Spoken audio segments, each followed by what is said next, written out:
are going to make some homemade cinnamon buns. This is Mike's Delicious Dishes. So in a measuring cup, we're going to have ourselves a half a cup of milk. We're also going to have 2 tablespoons of melted butter and a half a cup of sugar. In the large bowl, we have 2 eggs, a half a cup of water. We're going to mix that together and add 1 pack of instant yeast. You want to make sure you mix that thoroughly. And then we're going to add 1.5 cups of all-purpose flour. We're going to mix that in pretty good. It's not going to completely mix in totally, but it'll mix in pretty thoroughly. And maybe a couple lumps in there, but it'll be okay.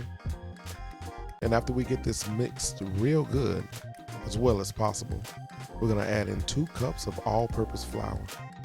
Now you're going to add that in half a cup at a time, and you're going to slowly mix it in.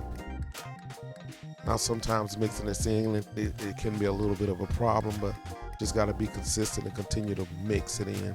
And if you get a little dry, you can add a little bit of water to that in order to get those 2 cups of flour into that recipe, which I did. I add 2 cups of flour. We're going to mix that up very well. Take your time with it. Continue mixing. We added the rest of it in there. Mix that up pretty good. It's going to be a little sticky, but that's okay. We're going to work that out. It's going to be a little lumpy, but we're going to work that out as well. So now that we got that mixed pretty decent, we're going to pour it out on our table. We're going to have a little all-purpose flour on our table to keep it from sticking. Then we're going to flatten it out at first. We're going to add a little bit more all-purpose flour. We're going to start kneading this thing together. You want to pull from the edges and pull back towards itself and fold upon itself and push down with your palm. This whole process of kneading takes about 8 minutes. You don't have to worry about over kneading your dough. It's pretty hard to do that without using a machine. So then we're going to lightly oil our bowl. We're going to put our dough into that. We're going to flip it over, make sure you get oil on all of its sides. And we're going to cover this thing up and let it rest until it doubles inside. Now we have our mixture that's going to go into our cinnamon rolls, which is a half a cup of sugar, a half a cup of brown sugar, 1 tablespoon of cinnamon, a pinch of salt, and a half a stick of butter. And we're going to mix it up, and we're going to set a little bit to the side that was going to go on the inside. We're going to make our glaze. We're going to pour that butter into that cinnamon goodness. And then we're going to pour that in the bottom of our lightly greased container that we're going to cook in. Now you want to make sure you get that all over the whole bottom, because that's what's going to give us that ooey gooey goodness. And then we're going to sprinkle on some nuts. I chose to go with pecans. I don't like a lot, but I sprinkled on a little bit. You can add more of whatever nut you desire, even up to a half a cup. This is going to be our sticky part. Now we're going to go and make our cream cheese glaze. We're going to add a 1/4 of a teaspoon of vanilla, a half a pack of cream cheese at room temperature, and then you're going to add 2 cups of powdered sugar.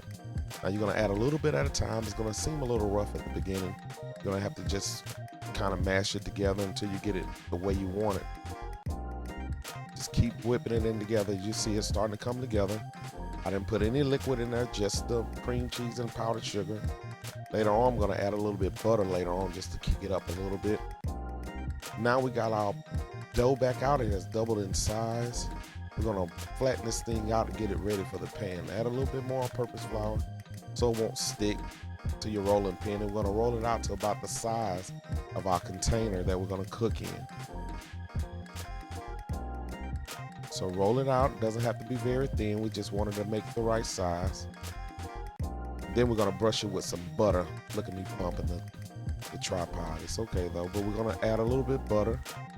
Then we're going to take our mixture that we set aside and we're going to sprinkle it all over to the parts where the butter is. Notice I didn't put any butter on the edges because we want that part to stick. So we're going to start rolling it up.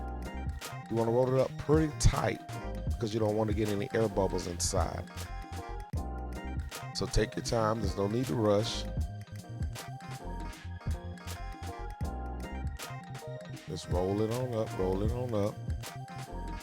Notice we let our dough double in size when we let it rest. We're going to do that again once we get this thing cut up. So when you put it together, you want to pinch the sides, and we're going to use a serrated knife. We pinch the sides so it won't unravel on us. So now we're going to cut it up into pieces. Gonna try and make it equal parts. Then what we're gonna do is we're gonna take the cut side and put it down into that dish with that cinnamon deliciousness in there. Once we got that done, we're gonna cover it again and let it rest. Take about 25 minutes. The first time it rested for about an hour, this time 25 minutes, and then we're gonna brush the tops with butter. We're gonna save that butter. This is after it's been cooked. We're gonna flip it over into our dish. Oh man, delicious. Look at all that brown sugar and cinnamon. Make sure you scrape the bottom, get the nuts out and all that other goodness out. Now this cream cheese, I added the rest of that butter that I brushed on the top, and I let it sit out on the stove while the buns was cooking in order to loosen it up a little bit. And there we have it, people. We have ourselves some homemade Cinnabons. Simply delicious. And I sprinkled the tops with some more pecans. Then we're gonna plate this thing up. I tell you, this was so delicious and so much fun to make. There we have it. Homemade Cinnabons. Mike's Delicious Dishes. For more recipes, you can email me and inbox me. We're excited about more to come. Y'all have a blessed day.